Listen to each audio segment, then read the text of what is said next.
General Physics 1. And now, here's your professor, Varanga Pereira. Hello everyone, welcome back. We're going to continue talking about kinematics and showing this picture of a bird. It doesn't have to be a bird, it can be a lot of different examples of motion, and what we're doing is describing motion to start with. And later on in the class we'll talk about what causes motion. But for now, just describing it. And the last time I showed you this animation of birds migrating and thinking about how you would describe this motion. It's not just good enough to say they go north, they go south, but precisely how fast, in what direction. All this requires a certain specific terms in physics. We want to talk about instantaneous velocity a little bit more. We got to talking about that last time. We'll talk about average speed. We'll get into acceleration, the average, and the instantaneous acceleration. And then we're going to see how all of these are connected together through calculus. You'll see a neat, interesting connection between what you learned in calculus and all these terms that you're seeing in physics. They're nicely related to each other: position, velocity, acceleration, setting us up to doing some interesting problems. Just to remind us where we left off last time, we talked about position. We have an object, let's say a book, above the floor, and in reference to the floor, the book has a certain position, it has a magnitude, it has a certain number, and it has units like meters, feet. That's how you tell what a position is. We're going to start off considering position as a scalar quantity, meaning that it has these two properties. It has a magnitude, it has a unit associated with this quantity. So temperature, for instance, is a scalar quantity. Position will later on modify and make it a little bit more precise. But for now, we're going to consider it a scalar quantity. And then we talked about displacement, where it's the change in position. It has an initial position and a final position, and that difference is displacement, delta, Greek symbol delta. We use the idea of displacement to come up with average velocity. So pay attention to velocity. It's based on displacement. It's not based on the total distance you travel. So more on that in a second. After that, we considered what does that look like in terms of plotting it out. So yes, it is an equation. Average velocity is equal to the displacement over time. But you can also think of it more graphically. If you were to plot the position, if you have a curve, this pink curve, the position of an object over time, let's say something's falling to the ground, then you can consider the average velocity as the slope between 2 points. So if you pick 2 points along the curve, then that slope is what we consider the average velocity. So a graphical representation, which helps us slowly get into instantaneous velocity, which is the slope at a single point. To calculate a slope, you need a difference. So the idea with the instantaneous velocity is that difference is so small, very tiny, then you consider the slope of essentially a point, which is the instantaneous velocity. Then going back to the math, you can modify this algebraic equation to be a calculus concept by using limits. As the limit, when this difference in time gets really small, it approaches this derivative. The derivative of position with respect to time is velocity. So that's how we're going to define velocity. Making it more precise, as you can see. As I mentioned last class, certain terms we use in everyday life, like speed and velocity, are rather loosely used in everyday speak. But in physics, we mean a very specific thing when we say velocity, and this is pretty close to our eventual complete definition of what a velocity is. Making our way there. Speaking of terms that you might see in everyday life, you might see velocity, you might actually more likely see the term speed. So when we have an average velocity, how do we compare that to an average speed? Average velocity, you know how to calculate that already. By average speed, that is equal to the total distance divided by time. It may look similar, but they're not the same thing. This is total distance, still divided by time. Remember that average velocity was equal to the distance divided by time. To see the difference in action, we want to try to do an Instapol. That way you're trying this out for yourself. You'll see this as you work through it. All you have to do to access Instapol is go on Canvas, click on UT Instapol, and that'll take you to Instapol. And what I'm going to do is send you one of these. You won't see the prompt on your device, but you should see the answer choices on your device. What I'll often do is just zoom into the question. First thing, draw a picture, try to visualize what's going on here. I'm going to pause, let you work on it, and then we'll come back. How are we doing in terms of the distribution of what the answer is. We're getting 3.75. Popular answer, we're getting a bunch of 4s, but getting 3.75, some answers with 4. So let's work out what's going on here. What they're asking for here is average speed, not average velocity. That's a hint of using this equation. I said draw a picture. When you're drawing a picture of what's going on, it doesn't have to be too fancy. You can just say somebody's walking from point A to point B, and that could be your picture. If you want to draw a person, stick figure, that's fine. One of the things in physics is that when you draw a picture, you want to just capture the bare essential details of what's going on in the problem. A person could be a dot. The fact that a person has height and all that is not really relevant. So the person's moving at a constant speed from point A to point B, and then back from B to A at a different speed. So then they're asking the average speed over the whole trip. One thing we don't have is total distance. They're giving us 2 different speeds, but to calculate the average speed, we need the total distance. We don't have that in the problem.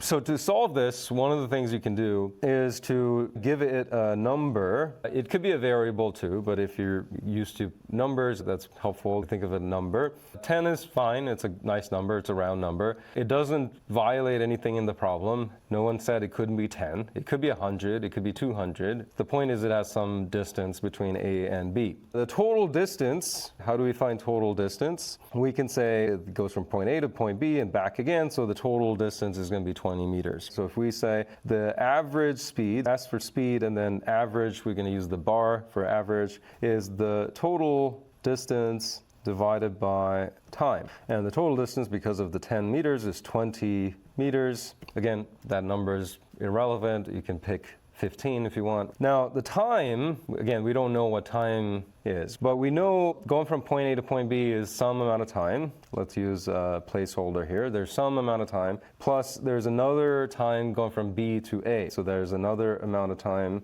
that we need to add together. We don't know what either of these are yet, but we can figure it out because we can figure out time based on this, that distance is equal to the speed times time. And this is intuitive because think about traveling in a car. You're going 65 miles per hour and you travel for 1 hour. You have traveled 65 miles. This relationship makes sense from your everyday life, so that's how they're all related together. If you take speed, multiply by time, then you get a distance. And if we need time, all we have to do is take a distance and divide it by the speed. So in this segment of the trip, the time it takes is to go 10 meters, and our speed is 5 meters per second. And on the way back from B to A, you're still traveling 10 meters, but the speed there is 3 meters per second. So if you do this, you should get 3.75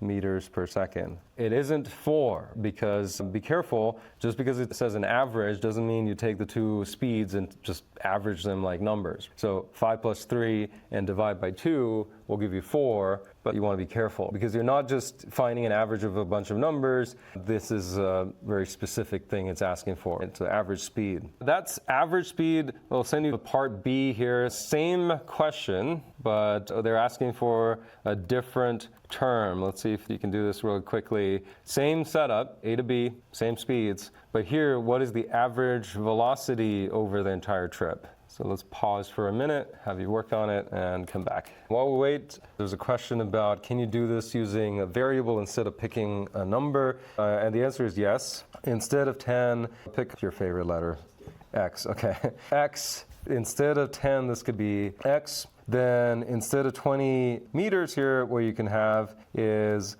2x as the total distance. And then instead of 10 here, you put an x. Instead of 10 here, you put an x. And then the x's will cancel. As you work out the algebra, the x's will cancel and you'll still get the same result. So if you want to try that with a variable, if you're uncomfortable just kind of making up a number, that's fine. Actually, it's probably better to use a variable so that you don't have to make up a number. If you use a variable, it will show up in this equation and then it'll disappear because it'll cancel. Try that out too. You can do it that way too. I'm going to start off the class using a little bit more numbers than we'd like because you might be more familiar with using numbers in the beginning. beginning. But as we progress through the class, we're going to definitely get more and more abstract in the sense of we're going to use symbols instead of numbers. So let's see what the distribution is. 0, very popular answer. Some other answers including 4. 0 because of what we are getting at. We want the displacement in this case.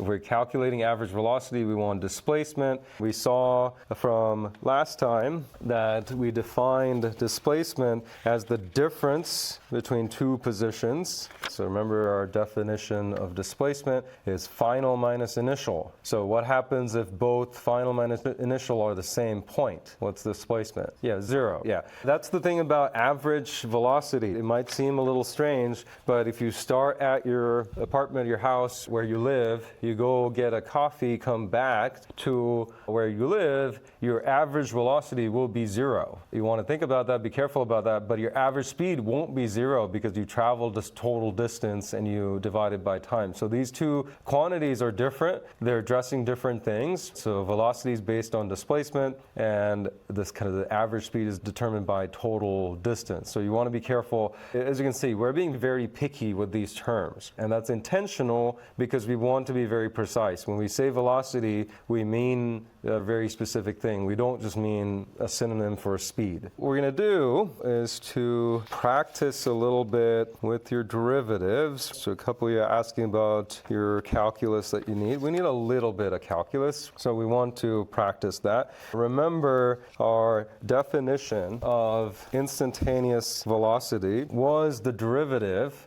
of position with respect to time. So if I give you a function for position, that is a function of time, you should be able to get the velocity out of it. So let's practice that just to see how everybody's doing and gives you an idea also of the level of calculus we need. We need a little bit. We're not doing a calculus class here, so we don't need every single thing from calculus, but we need a little bit of calculus. So this is hinting at about how much we need in terms of doing derivatives. So here's on Instapoll another question. This one gives you position as a function of time, and what is the velocity when time is 3 seconds? So let's take a minute, work on this, and we'll be back. And what are we saying so far? 36 popular answer, some 18s. Notice the process so you solve these problems or try to emulate as you go. Can you draw a picture of this? Yeah, you can, but is it really necessary for the problem? Probably not. So you can skip that part and write down the function that they're giving. So position as a function of time,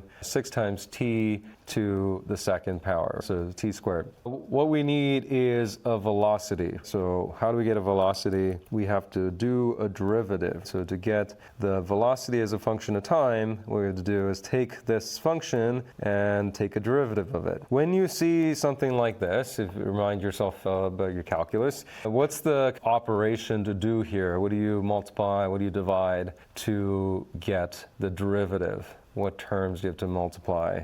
Times the exponent? Yeah, you have to take this number and multiply by this number. So velocity as a function of time is equal to 12t, and remember you have to subtract by 1. So technically t to the power of 1, which you can just write as just 12t. So t to the power of 1 is just t. This becomes 12t. Now once you have velocity as a function of time, then what they're asking for is velocity at 3 seconds. So 12 times 3 gives you 36 meters per second. That's the level of derivatives you want to be able to do. Remember that little bit of calculus that allows you to find a derivative of a function like this. Now we have some idea of what velocity is. It is a displacement divided by time. So something's moving over a certain time period. A book is falling to the ground. You are walking to a coffee shop. So some displacement over some time. That's what gives you velocity. Now let's look at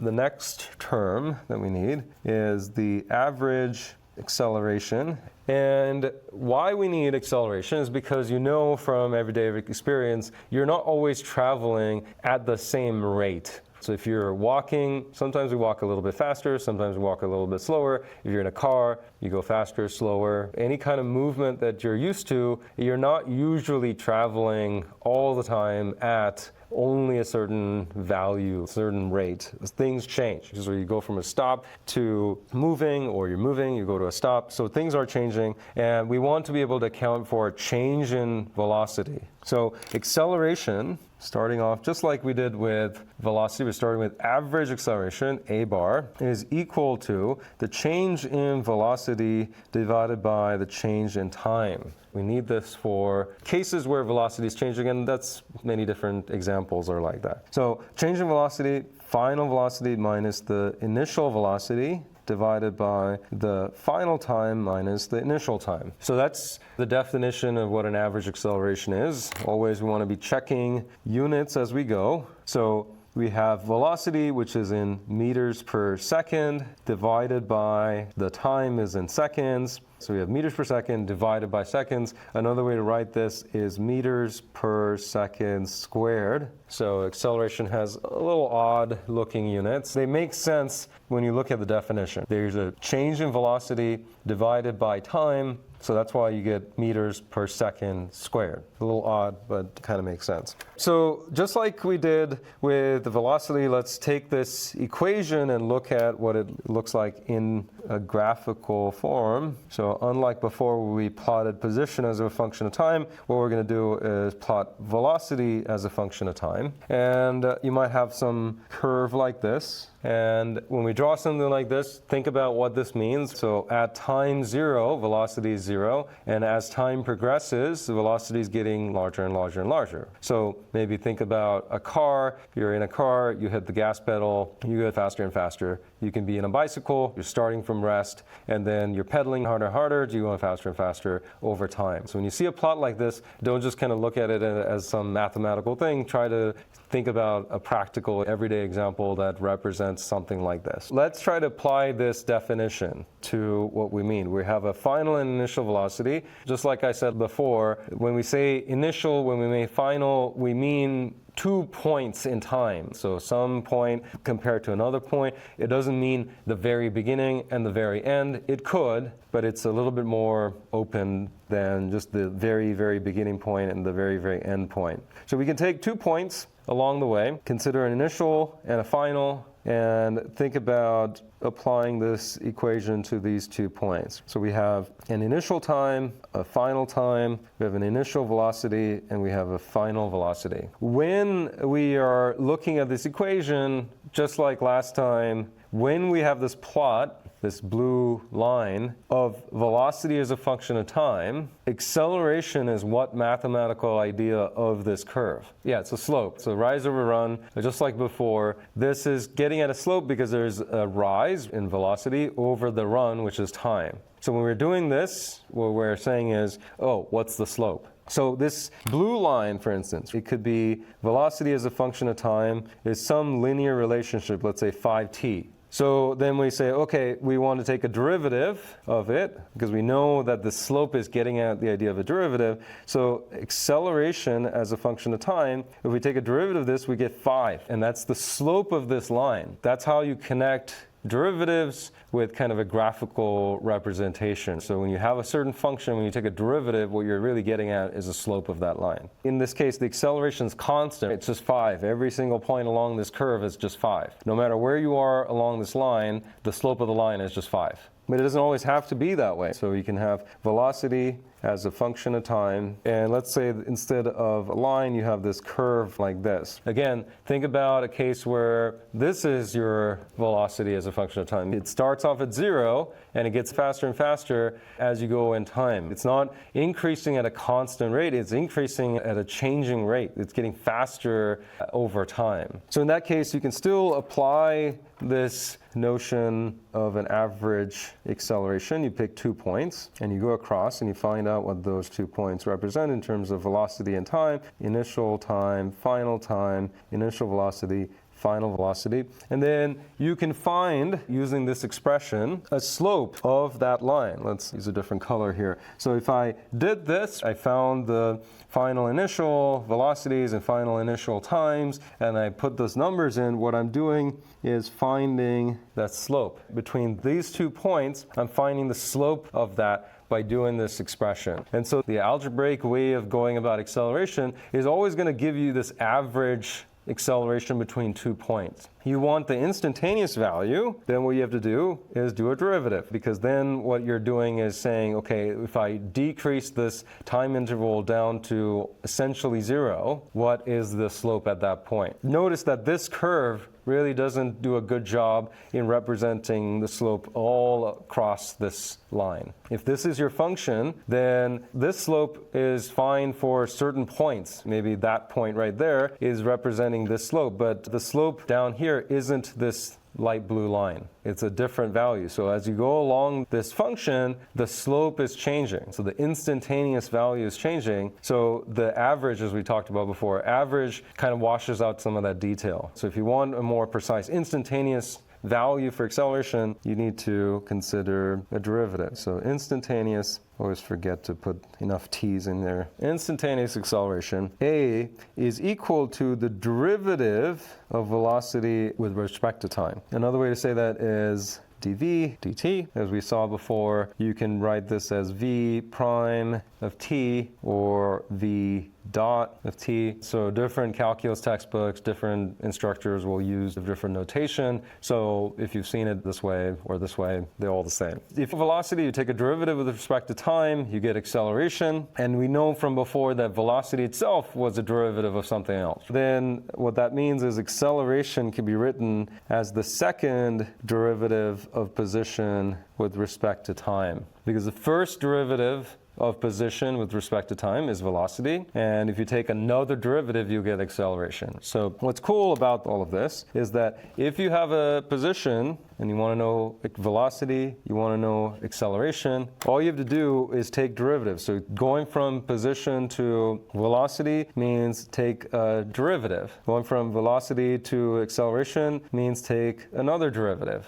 And some of you are just taking integral calculus, so you'll see this in your integral calculus class, or if you've seen it already. If you want to go backwards, you can go backwards. If you have acceleration and you want to find velocity, what you have to do is do an integral. And if you have velocity and you want to get position, what you want to do is do another integral. So that's what's nice about kinematics, is you're finally seeing a powerful use of calculus, a very practical use of calculus. That if you have a position as a function of time, you can find velocity by doing a derivative. You can find acceleration by doing a derivative. Let's say for some reason you have the acceleration already. We'll see in a little while, there are cases when we know the acceleration due to gravity, for instance, is 9.8 meters per second squared. Knowing that, you can integrate that to get velocity, integrate that to get position. So they're all related nicely using calculus. We'll see all of this in more detail. We're going to show a video in a second from Apollo 15 because it gets us thinking about falling objects. We want to talk about acceleration and the equations that go with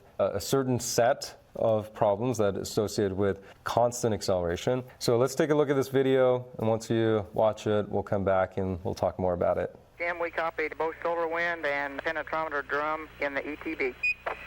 Not quite yet. I haven't put the solar wind in yet, but I will shortly. I want to watch this.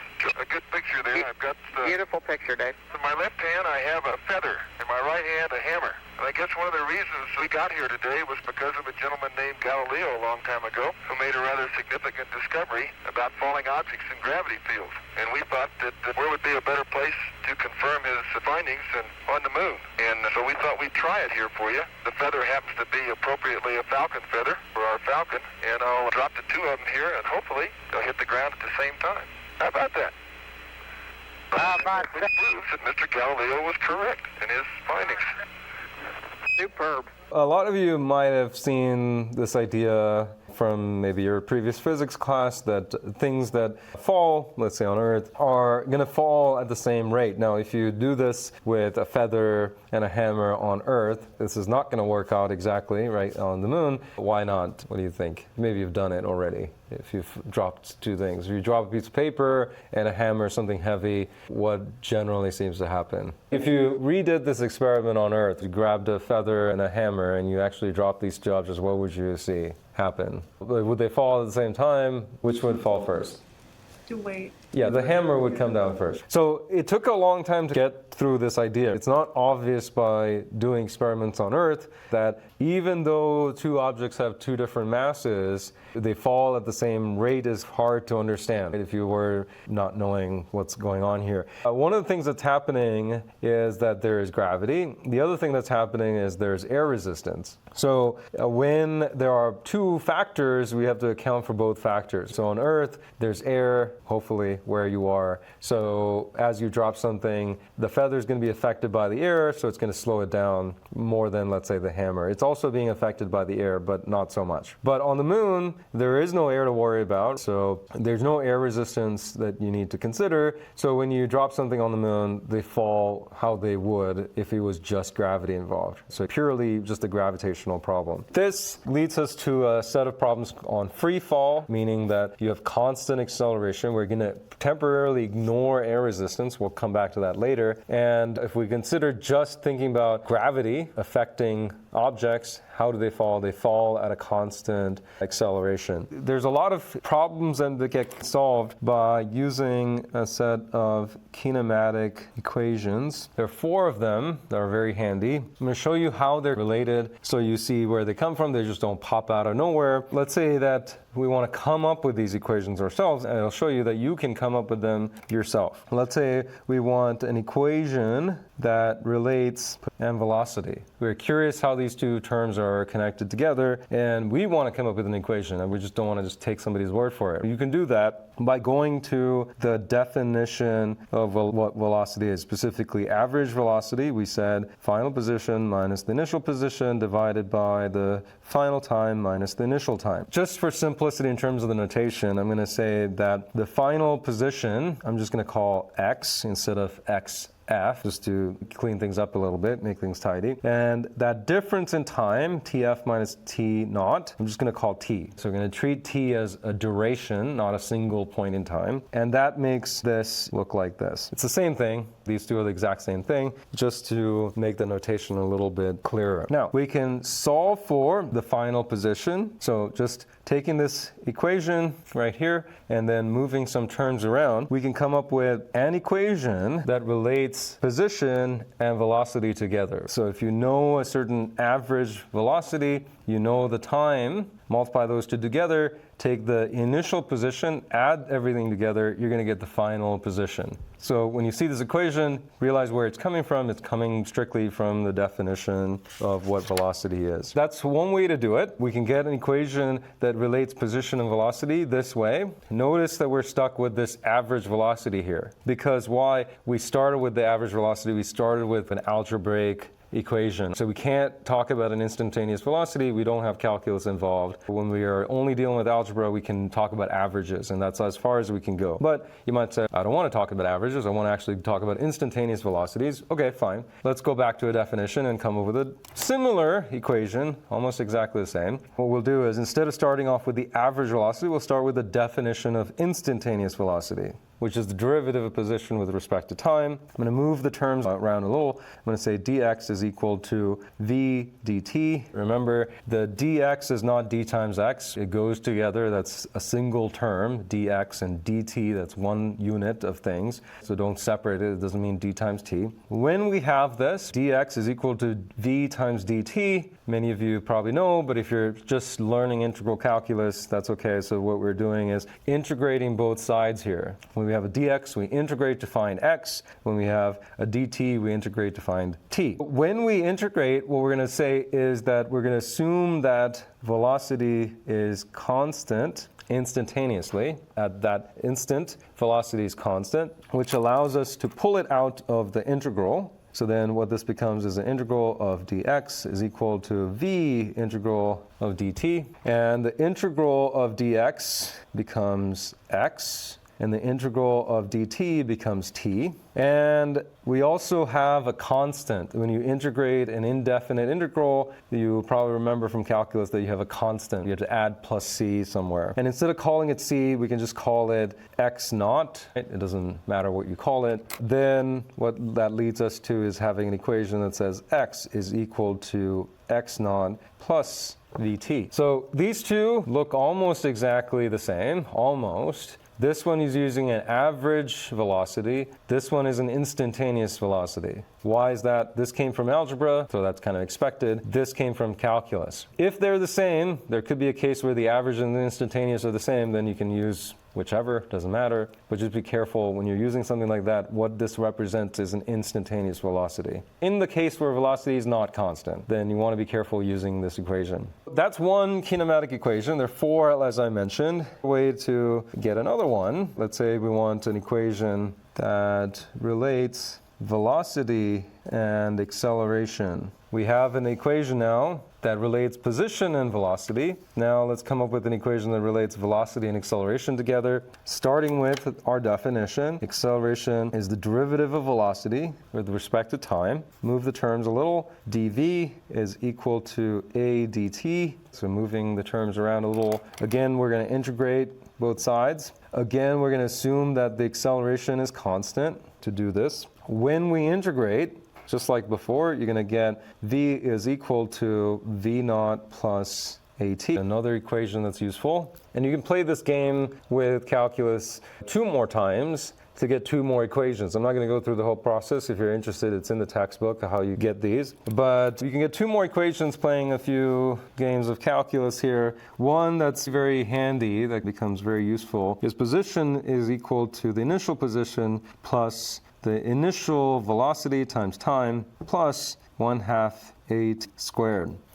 The other one, the last one, is that the final velocity squared is equal to the initial velocity squared plus 2 times a times the final position minus the initial position. These 4 are going to be very handy when you solve problems involving constant acceleration. So that was an assumption that we made in getting these equations. So long as the acceleration is constant, 1, 2, 3, 4, all good to go. And that does mean acceleration could be 0. Acceleration could be 9.8 meters per second squared. As long as it's a constant value, then all 4 are fair game to use. If it's not, there are some cases, a rocket, for instance, probably not experiencing constant acceleration. Don't use these equations because they won't work. So there are plenty of cases like the hammer drop. So Dave Scott, Apollo 15, they're dropping the hammer and the feather. This would work if you want to calculate time, things like that. The key is not to memorize a whole bunch of equations. The key takeaway is remember these definitions. Where do these things come from? How is a velocity defined? How is an average velocity defined? Whether it be in the algebraic sense or in the calculus sense, because you can see that you can get this yourself. It doesn't take too much work if you remember what these definitions are to get this. And then some of these, I think this one in particular, takes a little bit more algebra to get, so maybe you don't want to do it every single time. So let's switch over to the computer here so we could address some of these questions coming in. So what do the dt, dv mean? So it's from calculus. Think of dv as a little bit of change of velocity. You can, in your head, if you want to replace d with delta is like a change. dt could be delta t. So why it's dt, it's more of a differential quantity. So it's a small quantity. It's not just some change, but a very small change. And the dt, dv, they're from calculus. Yeah, so the last 2 equations, if you're interested, it's usually derived in a textbook. I'm not going to go through that. It takes a bit of math to get there. I just wanted to kind of demonstrate these come from calculus. You can just do a little bit of calculus to get to all 4 of them. Yeah, so a bit of both. So you want to be able to do both. You want to be able to understand where equations come from. Don't just memorize something. You memorize something, you don't really understand where they come from. If you just memorize a bunch of stuff and somebody asks you to just kind of spit that out, you can spit that out. But if somebody asks you, okay, what does all this mean? You might be having a little bit of trouble. When you understand something, that means you can explain, yeah, this equation, that came from the definition of velocity, and you can kind of walk through the steps. So both are important to be able to do. Let's try this out for yourself here, related to the hammer and the feather drop. So good time to draw a picture here. I think once you understand what's going on here, try to jot down some notes about what this looks like, make a sketch, and let's take a minute, have you work on it for yourself, and then we'll come back and talk about it. As you work on this, I think there was a question about calculus, in particular this one, and other questions maybe too. Calculus-based course, just be aware of the prerequisites, so don't skip out that part. Hopefully you read through the syllabus. And down here are prerequisites for the course. Having some exposure to calculus is required. If you're currently taking integral calculus, that's okay. Learning how to do integrals, that's totally fine. But you should be familiar with what a derivative is and having taken some form of calculus. We're going to do some light calculus. So you want to be familiar with some of these ideas because otherwise it's going to be really difficult. So follow the prerequisites. Going back to this, let's see, are we getting responses? Kind of getting responses already. Let's talk about Instapol 4. I'll switch back to the question prompt in a second. How do we sketch what's going on? Here's our hammer. Doesn't have to be fancy. If you're artistic, draw a proper hammer. If you're like me, and you don't need to be fancy with your sketches. You just have to capture the bare essentials of the problem. The bare essential is there's an object above the ground. That's what we need to know. Here's our moon, and the hammer falls from 1.6 meters above the ground, and the question's asking for the acceleration. So that's the quantity we don't know. Notice that when I don't know something, I'll just write a question mark next to it. That just indicates to me, okay, that's missing, I need to solve for it. Right? And the time is given 1.4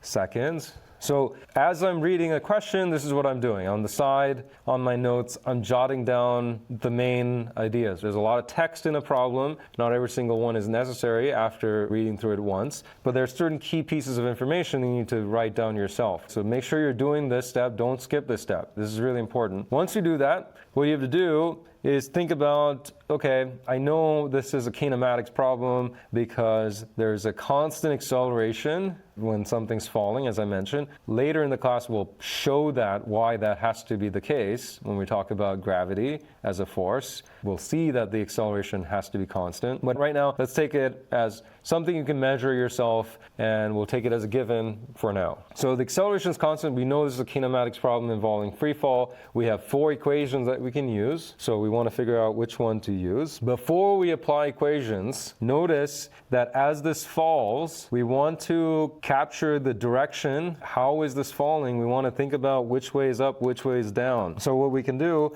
is use the normal idea that up is positive. That's probably what you normally consider, and consider the surface of the moon to be position 0. So the initial position of the hammer, we're going to say, is positive 1.6 meters because it's above the surface of the moon, and we're measuring up to be positive. You don't have to do that. It's your call. What you can do is measure from the top and downward as being positive. That's okay too. So you have some options there. It's up to you how you want to measure. It's a relative thing. As long as you note down how you're measuring, where you're measuring from, you can measure distances however you like, positions however you like. From our equations, of the 4 we talked about, we want to come here and think about, okay, which will give us what we need. This one, not going to be helpful. It doesn't have acceleration. We're asked to find acceleration. You look at an equation and it doesn't even have acceleration. That needs to be eliminated right away. Now, this one all have acceleration in the equation itself. So potentially you can use one of these. So which one should you use? As you start off, check if the variable you're trying to solve for is in there. Great, it's in there. The next thing you want to do is think about, do you have enough information to actually use these equations? So let's talk about this equation here.